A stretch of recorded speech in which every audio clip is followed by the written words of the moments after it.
This week, the subject of our Join Live webinar is going to be action planning for world events. Now, this last week, we hosted the Prospering and Changing Times National Conference. We had guest speakers, Bob Fraser, Terry Bennett, I was there, Julie Meyer, and several panelists of guests from around the United States talking about what God's heart was for 2012 and beyond in the area of government, of finance, personal finance, economics, the heart posture of marketplace believers. And God really spoke a lot, even to my heart, during the middle of this event. It was really a profound time. We had many people walk away and say, man, my view of the Lord's heart for 2012 has totally changed. They got hope back for family, for their own personal businesses. So it was a real transitional time for us at this last event. One of the highlights for many of you in the last year is every year Bob Fraser and Bob Hartley really share specifically what they're seeing the Lord doing in 2012, economically, investment-wise, with global finances, some world events. And just like last year, Bob gave his economic forecast for the upcoming year. And so in your economic forecast, you hit a plethora of subjects. So give us a little bit of some of the key things that the Lord really put on your heart for 2012. What are some of the highlights that you've really sensed coming in the next year?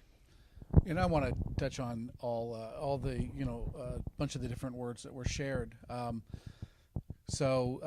did a presentation, an hour-long presentation, a PowerPoint presentation on what is coming in 2012. And again, it's pretty clear that we're going to see some disruption economically. And it's interesting because, again, the things the Lord is showing me, or the things I'm studying and seeing, is exactly the things that's being said by numerous prophetic voices, and not just one, but many. And so again, I'm alerted, and again, to me, that tells me the Lord is speaking clearly, both through natural and through the spiritual. We're going to see, some of the things that I went through is, how we got here. And what's going to happen in 2012. I think I'd be very surprised if the euro lasted through 2012. I think we'll see a banking crisis and a bond crisis. We're already seeing it happening. Interest rates are rising in Europe, and really they're losing control. And then we will probably see the European Central Bank start printing money, even though they don't have the right today. We'll see. A lot of this stuff depends on what humans do, but and it'll bleed over to America. Greg Lentz shared some things that he saw. And Greg was powerful trader. Yeah, people really loved him. Prophetic trader, and sees the market doing well through the end of the year. A precipitous drop, and then at some point, You said a prophetic trader. Can you just rewind and describe that a little bit? Well, the Lord, That's a new term. Shows him what's coming in the earth and with stocks. Wow. And so it's a long story. I encourage you to get the tape if you haven't seen it. But that there would be precipitous drop, but then also it's great buying time. That for when market panics and things like this is a great time for companies that have strong balance sheets and other things. So it's actually lots of opportunity. And he said the Lord correlates everything with weather with him, and said there would be 2 rain events that basically signal the time, the bottom. And so Terry Bennett shared a key word that he received from the Lord this summer about Europe, about what's happening, and the Lord showed him the Times Square ball, which is the ball everybody looks at on New Year's Day, or New Year's Eve rather, and that rises up, and he saw the ball rising, and but it looked like it was getting stuck through 2011 and hanging on by a thread. He looked like it was going to fall, but it didn't fall. And then it hit 2012, and it fell. Wow. And the angel said, and then he knew it was the economy. The angel made that clear. That was the economy of the world economy. And then the angel went through Europe and started pointing at a bunch of the nations and saying, this will happen in this nation, this will happen in this nation. So again, the Lord's helping us. It is time, and I've been saying this since July 1 newsletter. It's time to get in cash. It's time to get out of the markets. It's time to get out of bonds and just get in cash. Did I say get out of cash? Yeah. I mean, it's time to get into cash. Get out of stocks, out of bonds, into cash. And so I've done a number of seminars where I make recommendations about what to do, because cash is the second best thing. The first best thing is a little bit of gold and silver and some foreign currencies, because the U.S. dollar and the euro are not going to do well.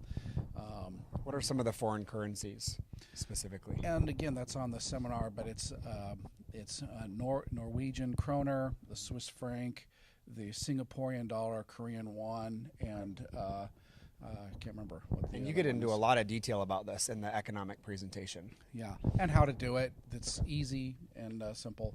But so it is time. I mean, the prophetic is speaking clearly, as well as the natural circumstances are speaking clearly. So I think we have a window. I think we're going to continue to do okay through the end of the year. But I think we're going to see a crash very similar to 2008, and then a great buying opportunity. So Terry, so key word there. Terry also had some, some prophetic insight on Russia and the rise of Russia and different things that were happening in Eastern Europe. And so anyhow, it was very good stuff. Terry also shared on the seed. So good.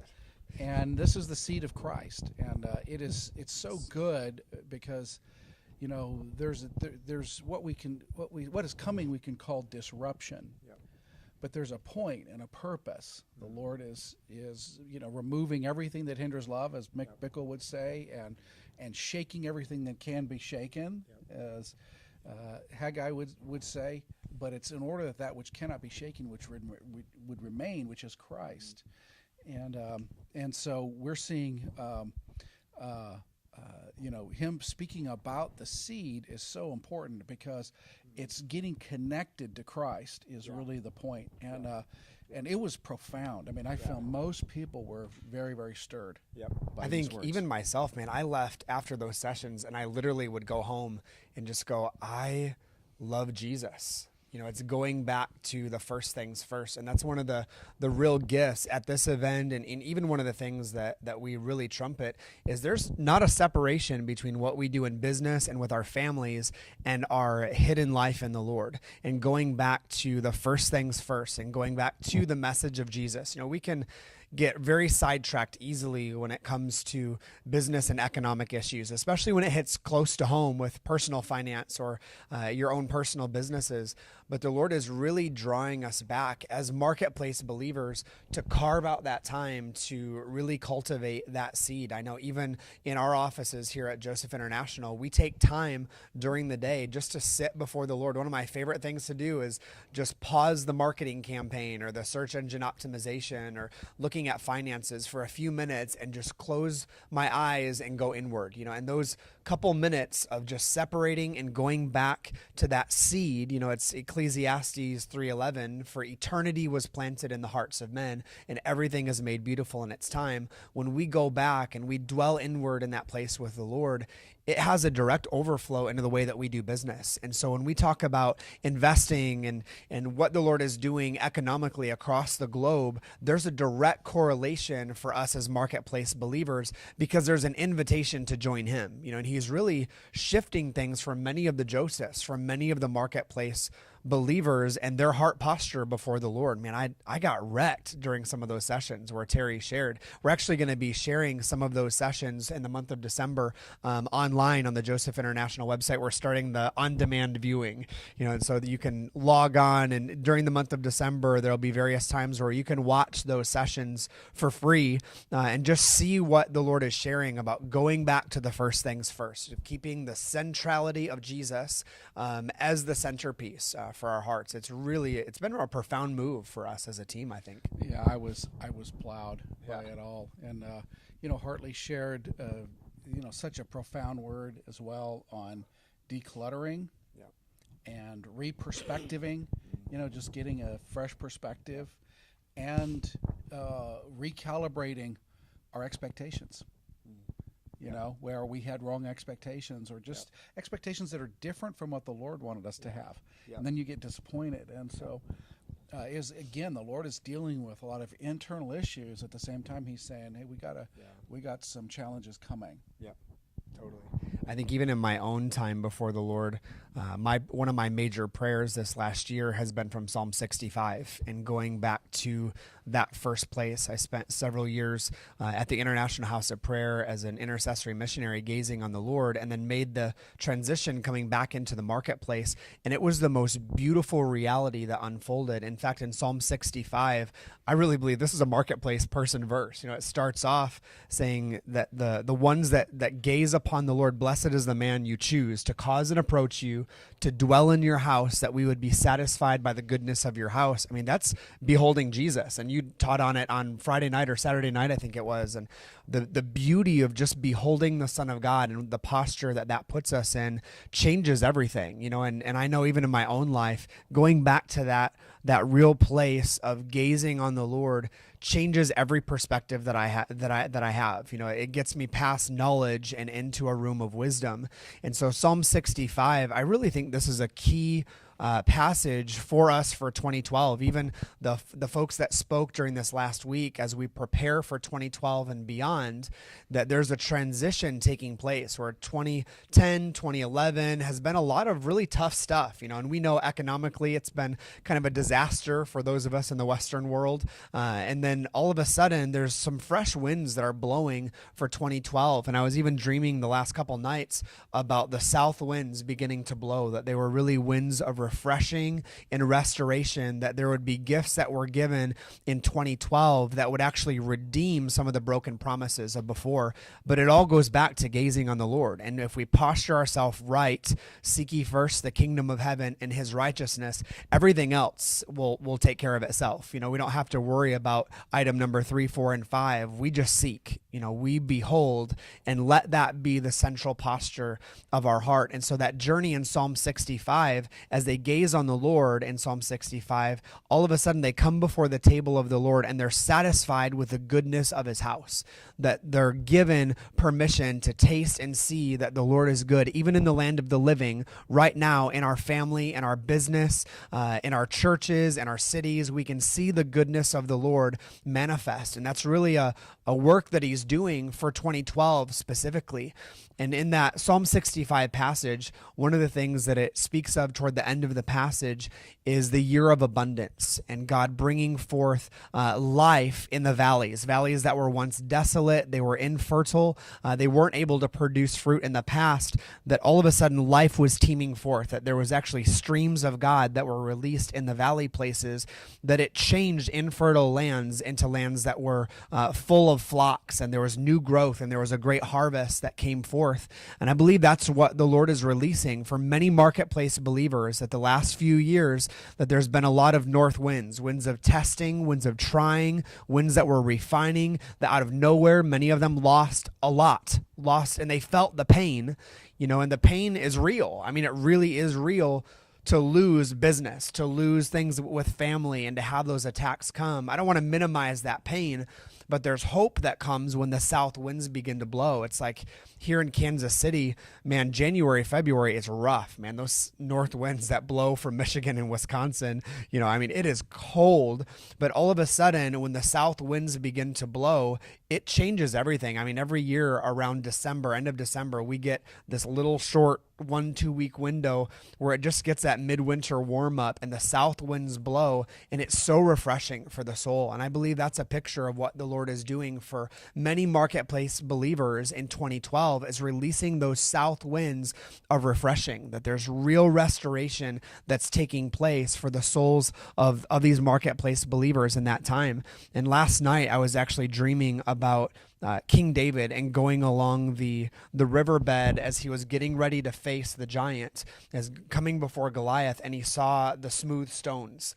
And I felt like even last night, the Lord was asking, what are the smooth stones that I've given to the Josephs? That he's given some smooth stones that have been tried and tested. They're stones that seem simple. They've been washed in the water. They've been knocked around for ages in the riverbed, but they're small, smooth stones that he's actually giving as weapons of warfare. And I felt like there were smooth stones that he has given to the Josephs that are really going to be weapons of warfare to stand against the giants in 2012. And some of those giants are going to fall, man. Even at the conference, Ben Woodward was singing about the season of transition, that there's change that's coming, that there's a day that we turn it all around. Erica Grieve, a prophetic voice from Northern California and now living in LA, she's been saying this week, I got an email from her that said, the word of the Lord for the Josephs is turn around. I'm turning it around. That they've been heading, full speed in one direction, and she just heard the word of the Lord is turn around in this season, and so I believe that's a real promise for those that are in the marketplace. 2012 is a turn it around year. It's a year that he's going to take those promises that have been struggling and really begin to release a turnaround word of the Lord with those smooth stones. So Well, this is awesome. I mean, it's so out of the desert places, life coming forth. yeah. And at first it speaks of internal. Yeah. Posture before It's Jesus. a posture of bringing life and this place of decluttering and manifesting the seed, connecting with Christ, but also in the natural, where it actually, so real things that have been stolen and robbed will be redeemed in this 2012. And this comes to something that I felt very strongly too, which was Isaiah 60. Yeah. That see darkness covers the earth and deep darkness the peoples, but his light rises upon you. That even though I think what's coming in 2012 is very tough economically, but I think for the Josephs, I think it's going to be a shift. I think it's going to be a different, where all of a sudden his hand is on us. I mean, all we need, we are not dependent on the world's economy. We need one drop of the favor of God. That's it. One drop of the favor of God is changes everything. And of course we have his favor, but what I'm speaking of is a timing and a release. Is what we need from heaven. And so I think that's what's happening in 2012. I see a shift, and I even shared as well a prophetic word that I had heard from Neville Johnson about the Josephs, and he saw the Josephs wrapped in a coffin, wrapped in grave clothes. And he saw brought before the throne, it was a coffin. And the Lord opened it up and spoke, rise up. And Joseph rose up and took off the mummy clothes. And it speaks, there's a lot of dead Josephs out there. So we did a little Joseph resurrection. Come on. And so the smooth stones speak of what in particular? I think a lot of the smooth stones, in David's context, it was the stones that were just laying in the bottom of the riverbed that had been washed over by the river for years and years. The edges had been knocked off. And I think the last couple years, we've seen a lot of the rough edges on the Josephs being knocked off. And I think for some of them, it's been rough and it's hurt. There's been some chiseling and refining that's taken place. And the Lord has invited many Josephs into involuntary fasting or involuntary weakness, so to speak, that for many, their life has gotten simple and it maybe wasn't their choice in the moment, but on this side, it's so good that there's a smooth and refined stone that's been produced in the process that might look really weak. It might not look like much right now, but the Lord is really, really breathing on it. I mean, think about the little weak stones a couple years ago. If people would have listened to your economic presentations in 09 and 010 or 010, 29 and 2010 of investing in gold. Now those little tiny smooth stones are really big stones at this point in time, and they're getting to be bigger and bigger. So those smooth stones have this ability to grow and be able to manifest as a real weapon of warfare to cause those giants to fall. And I think for a lot of the Josephs, some of their old businesses and their old dreams have been refined. And a lot of times when we see the refining process, we put the dream up on the shelf. We give ourselves to like Joseph in Egypt being in the dungeon and eyes down, focusing on our belly button instead of lifting our eyes to the hills where our help comes from.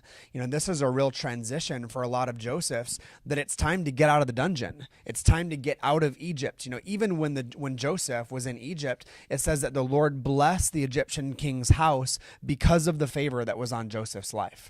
Because of that, the promise and the seed that was planted in Joseph, he actually brought prosperity and blessing to the Pharaoh's house because of that. And it's time this year for many of the Josephs that have put their smooth stones up on the shelf to pick up those smooth stones, to pick up the dreams, to pick up the promises that the Lord has given them. So old promises, and old go dreams, for it. Old businesses. Yeah, I think a lot of even the old businesses that they started to fail for a time, and the Lord is breathing on them again and saying, I'm not done there yet. In 2008, Bob Hartley talked about the lion's second roar that was louder than the first. And this is the year that a lot of the Josephs are going to roar again, and their second roar will be far louder than their first. It's the Lion King scene, that was re-released this year where they say Mufasa and they all, say it again. It's the fear of that name, the power in the name, but there's reality that's breaking in, and the Lord is releasing a roar for the Josephs again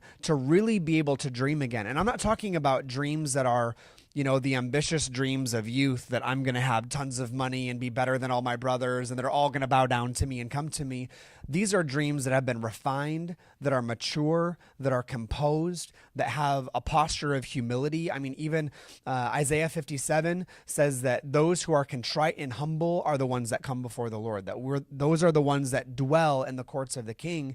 Is the dreams that are meek and the dreams that are humble, that are not self-seeking. The Lord's not looking to build one-man ministries and one-man businesses that, just for the sake of money. He's really seeing it from a kingdom perspective, to see a roar that shakes and moves nations, to see a roar that comes and releases great acts of benevolence across the earth in churches, releases benevolence to orphans. One of the phrases I've heard recently is orphanomics, of God releasing divine economics in order to place his hand upon the orphans and the poor of the earth. And so it's a shift for many marketplace believers. It's no longer about building our kingdom. It's seeing the kingdom of heaven come to the earth and living a life that testifies of that coming kingdom. And this is a year where we have to turn it around. And I think a lot of it is a choice that we have to choose to take that dream off the shelf.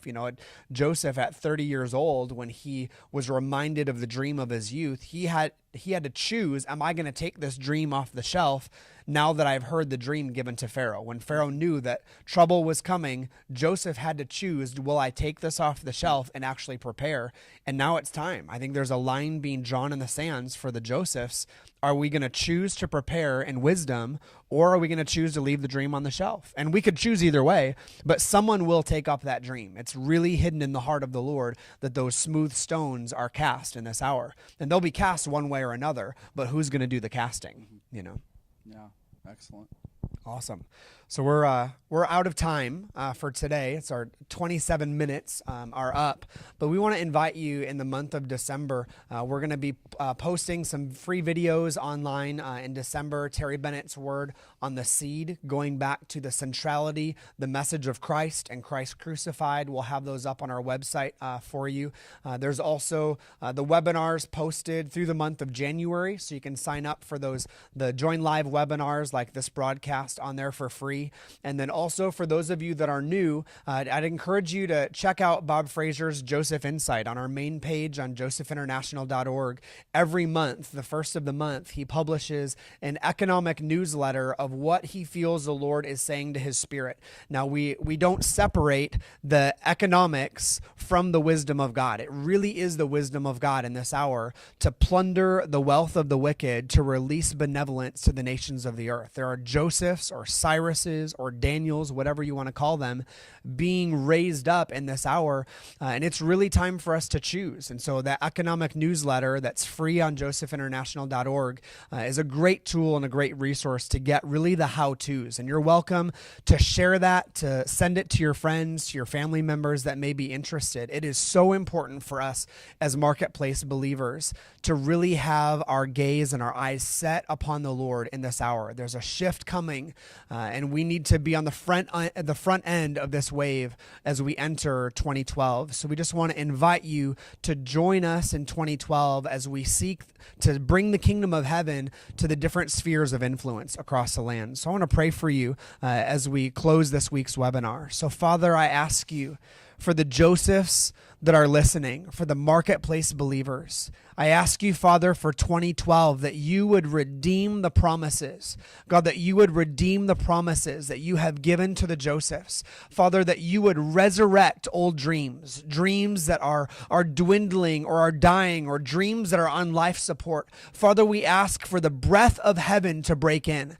God, I ask you, would you put your Son on display in our lives, in our hearts, in our families, in our businesses, in our offices? God, would you put the Son of God on display? God, it's the Revelation 19:10, the testimony of Jesus being released as the spirit of prophecy. God, I ask you, as we enter 2012, would you raise up marketplace believers that bring the kingdom of heaven to every sphere of influence? In Jesus' name, amen. Amen. God bless.